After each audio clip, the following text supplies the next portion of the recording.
Ever wonder why Tuscany's rolling hills and rustic vineyards are on everyone's bucket list? Let's discover the hidden gems that make this Italian paradise irresistible. Tuscany is a region in central Italy known for its diverse landscapes, rich history, and vibrant culture. It's located between the Tyrrhenian Sea and Apennine Mountains, so it has both coastline and hilly areas.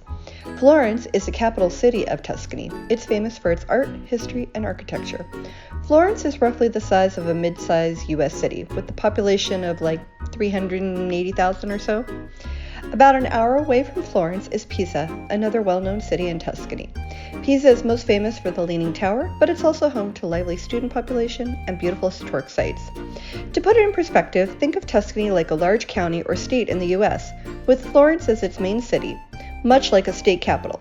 Pisa is another important city within this county. Tuscany itself has a population of about 3.7 million. The region is known for its rolling hills, vineyards, and coastal areas, offering a variety of landscapes to explore. So whether you're visiting Florence, Pisa, or any of the smaller towns and countryside, you'll get a true taste and variety that Tuscany has to offer. In this video, we'll cover everything you need to know to plan your stay, from healthcare, rentals, that darn visa that I can't pronounce. So let's get into it. So first up is the visa requirement. If you're a non-EU citizen, like me, the Schengen, no idea, I'm writing it down. This visa is essential for your stay for anything basically above 30 days. And that's the idea, right, is to put some roots down, explore beyond Tuscany, and really get to enjoy it. So we're looking for something longer than 30 days. With this visa, you're going to have up to 90 days, 3 months, which I think is a great period of time. And that is for all 26 countries that are in the Schengen area, including Italy. All right, so to apply, you are going to need to fill out the visa application. It's online, not too bad. You'll need a valid passport, 2 blank pages in your passport book, 3 months of validity. So you don't want your passport expiring at the end of your trip. You want at least another 3 months before it's going to expire. You're going to need a couple of passport photos, travel insurance covering at least, at the time I'm doing this, 30,000 euros, proof of your accommodations, and make sure that you have the sufficient financial means for your stay, which isn't too bad. I know it sounds like a lot. You're going to submit this whole packet, a detailed travel itinerary, and a cover letter explaining the purpose of your visit, which can just be tourism. You're going to just schedule an appointment with your nearest Italian consulate or visa application center. And that's it. I mean, I know it sounds a lot, but the processing takes about a couple of weeks. So again, all of this is going to take planning. But once you know it and you go through the steps and it's all online, you just sort of check them all off. And if you're planning a stay of 90 days, you're going to be doing some advanced planning anyways. Now, if you're an EU citizen, don't have to do any of that, right? You just go and enjoy it. It might seem daunting, but a little bit of preparation and it'll be done, and you'll have 90 days that you can go and enjoy everything that Tuscany has to offer. So let's get into why you want to take the time to do that. Let's get into the housing options for your stay, because that's always an important one and kind of like the biggest part of your budget, right? So of course the price is always going to depend on the location and the type of accommodation. On average, you can expect to pay around 1,200 to 2,500 euros a month for an apartment or villa. If you're considering staying in Florence, so that's the bustling heart of Tuscany, it's city center, that's going to be a little bit more expensive, right? Because you're going to be in the heart of everything. So now you're looking at around 2,000 to 2,500 euros a month. But there are other neighborhoods where you can mix that up a little bit. So if you go out a little bit of city center, I'm not saying you can't access everything, but just go outside of it, then you get down to more like 1,500 euro up to 2,000. Now, if you're willing to go more even into the countryside, and we'll talk about the transportation that's available, but if you go out to the countryside, well, then you can get a villa or a farmhouse, and you can get as low as like 1,200 euros. So let's get more into other living costs, not just the housing. First, food. and you're in Tuscany. I don't have a line item for wine on here, but if you're looking just at food, it's actually quite reasonable, especially if you shop at the local markets and you eat like a local, which would be really good for you and better than what I'm currently doing. So fresh produce, meats, cheeses, these are all typically cheaper than you would find in the US. You can expect around 200 to 300 euro on groceries for one person in the month. Eating out is also affordable, and that's probably the area I would lean more. There's no way I would be in Italy and making my own food. But you're looking at about 15, 30 euros, and again, depending on what you're doing. We're saying mid-range. Transportation costs are, again, another good way to save money here if you use the public transportation. And when we talk about being in Tuscany, in the cities, it is efficient and cheap. So a monthly bus pass in like Florence is going to be around 35 to maybe 50 euros for the month. If you plan to go between towns, there are plenty of trains and those are very convenient. The tickets, like let's say if you went from Florence to Siena, it's going to be about 10 euros each way. Entertainment, you're in Italy with all of the history and the art and everything. There's so many things you could do that are low to no cost. A lot of it, for me, I think would be traveling to kind of different places and using this as a home base. But many of the regions, like the famous museums and galleries and things like that, they all have reasonable entry fees. I'm seeing things 10 to 20 euros.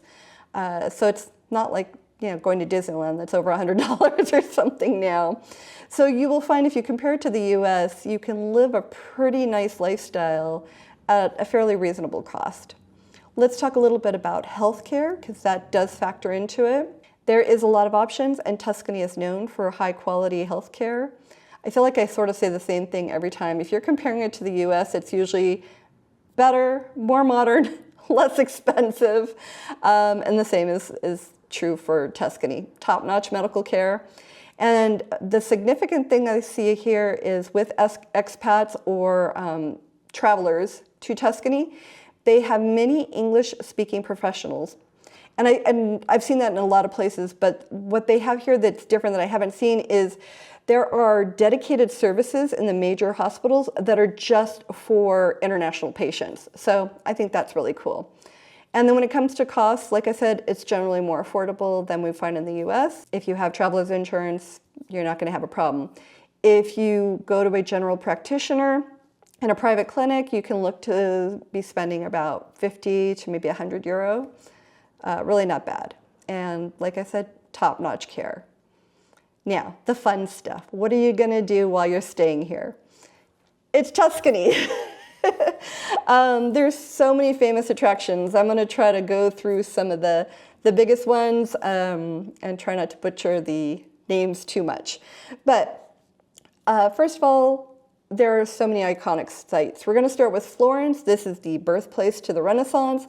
It is home to incredible art and architecture. The Uffizi Gallery, I'm sure I'm not saying it correctly, but it has works by Botticelli and Leonardo da Vinci. Michelangelo's David is at the Accademia Galleria. And there is the Florence Cathedral with its massive dome, so much there. And then if you leave Florence and you're heading into Pisa, we all know the Leaning Tower, but there's so much more to Pisa than just the tower. You can explore the piazza, and there is the cathedral. So it is a very historical place that you could just see all the sights around you. And then, so we've talked about Florence and we've talked about Pisa. Let's talk about Siena. This is famous for medieval architecture, and the Palio horse race is held here twice a year. I've never experienced that, but now I kind of want to because apparently it's a really big sort of festival. But again, they have a piazza and a cathedral, so plenty of walking around and enjoying the history and architecture. And I think I've already said this, and I don't know that I need to say it again, but this is a paradise for food lovers. Tuscany is actually known for very hearty cuisines like vegetable and bread soups, stew type things, but of course you can still get your pasta. They have one that's famous. I'm not going to attempt to say the name. I'll just try to write it down. But it's a pasta with a boar sauce. And then there's a famous Florentine steak. So there's all sorts of foods to explore. And if you enjoy wine, the Chianti region is right there. So you're in for a treat. If you're an outdoor enthusiast, if you enjoy the walking and doing that, there is also plenty of activities for us. The rolling hills and vineyards are perfect for hiking and cycling. You can go for long walks or bike rides, or you can try your hand at grape picking during harvest season, and we'll get to what time of year that is. So it being that central location, it's a great place to not only explore Tuscany cities, but all sorts of other places. You can easily take a day trip to Rome or Venice or the Amalfi Coast. By having Tuscany be your home base, you can easily get on a train and go to so many other places. Day trips to vineyards and wineries are an absolute must. Tuscany is renowned for its wine, especially the Chianti region. You can spend a day touring vineyards, learning about the winemaking process, and of course, if you're into it, tasting the wine. If you're a history buff, there are countless historical sites and museums. And if you're looking for unique experiences when it's the right season, they have truffle hunting. This happens in the fall. So once you've done the truffle hunting, then they make some foods with the truffles so you can enjoy that. I'm not adventurous with food, but it sounds kind of cool. Cooking classes, this sounds fun to me. Cooking classes are another great way to immerse yourself in the local culture. Many local chefs offer classes, and there's enough English speaking. You can learn to make a classic Tuscan dish, and it's all going to be with local foods. So that seems really cool. All right, so when's the best time to go? If you're going to be there for a season, if you've gone through all the hassle of getting the visa and you're going to be able to stay there for 90 days, when's the best time? The best seasons to visit Tuscany are going to be the spring and fall. These times of year offer mild weather, fewer crowds, so it's going to make it perfect to explore and not be in competition with a bunch of people and not be too hot. So spring, everything is in bloom. The temperatures are very comfortable, maybe low 60s, maybe mid 70s. And there's also a lot of festivals, but you don't have all the tourists yet. So spring is really ideal.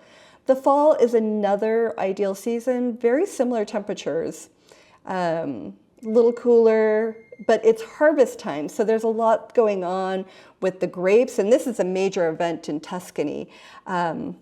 So you can visit the vineyards, see the harvest in action, participate in grape stomping. So if you're thinking about spring or fall, those are some considerations. Which festivals are happening in the spring versus the harvests that are going on in the fall. I would avoid the peak season, which is summer. One, it's so hot there. Oh my gosh. It's near 90 degrees. So I'm like, I thought I wasn't in the desert. Why is it so hot? But one, it's extremely hot. And then two, everybody is going at that time of year. So it's going to be very, very crowded, and it's going to make the prices higher. So I would stick with the spring and fall if those are options for you. So with that said, let's get a little bit more into the possible pros and cons of choosing Tuscany as an extended stay or mini retirement. The first pro is the rich cultural experiences and beautiful landscapes. Tuscany is renowned for its stunning scenery, rolling hills, vineyards, historic towns, architectural masterpiece. You'll be surrounded by beauty and have countless opportunities to explore and appreciate the region's cultural heritage. The other pro is the excellent food and wine. This is a paradise for food and wine lovers. The local cuisine is delicious, fresh, seasonal, traditional recipes, and of course you've got world-class wines like the Chianti region. Now, for potential challenges, the first one is going to be the language barrier. While any touristy area, you're going to have plenty of English speaking. If you want to get into those other experiences, knowing a little bit of Italian, I know none, but it's going to be helpful. So I don't know if that's a con, it's just something to be aware of. Potentially higher cost in the touristy areas. So we spoke about this earlier. If we're looking to do a 90-day on a little bit more of a budget, we probably don't want to stay right in Florence city center or Siena city center. We would like to maybe get a little bit more on the outskirts. You're going to save on your accommodations as well as the dining options. And then you could just go into those places to enjoy all of the experiences they have to offer. And then the public transportation. I know I spoke about it earlier, and it's great in the cities. I think when you get out a little bit more on the outskirts, it doesn't seem quite as efficient, doesn't run as often. So, and I'm just saying when you get more into the rural areas. So if you're planning trips where it's more out in the vineyards and things like that, just know that the buses and trains might not run as frequently. So again, not necessarily a con as much as a challenge, something to be aware of, something to plan for. Let's talk a little bit about your travel time and the time difference. It's not too bad. Like if you're on the East Coast, we're talking about maybe an 8-hour flight, like if you're going from New York or something. If you're in LA, we're looking more like maybe 14 hours with probably a layover. And I'm talking if I try to go straight into Tuscany. Same thing, I could fly into another major city, but either way, you're looking at probably some sort of layover. Italy is about 6 hours ahead of New York, so it makes it like about 9, do the math, about 9 hours ahead of LA. So not terrible, but it is starting to get, if you're trying to get in touch with family and it's morning for you, it's night for them, vice versa. So again, these are not positives or negatives, it's just something to be aware of as you're planning your extended stay, how connected you are to your family and back home. All right, so were you as surprised as I was at the visa process or the name of it? How did they come up with that? Does somebody know how they came up with that name? So have you navigated the visa process for an extended stay in Europe before? What tips or experiences can you share with us? I would love to hear from you, and as always, thanks for watching.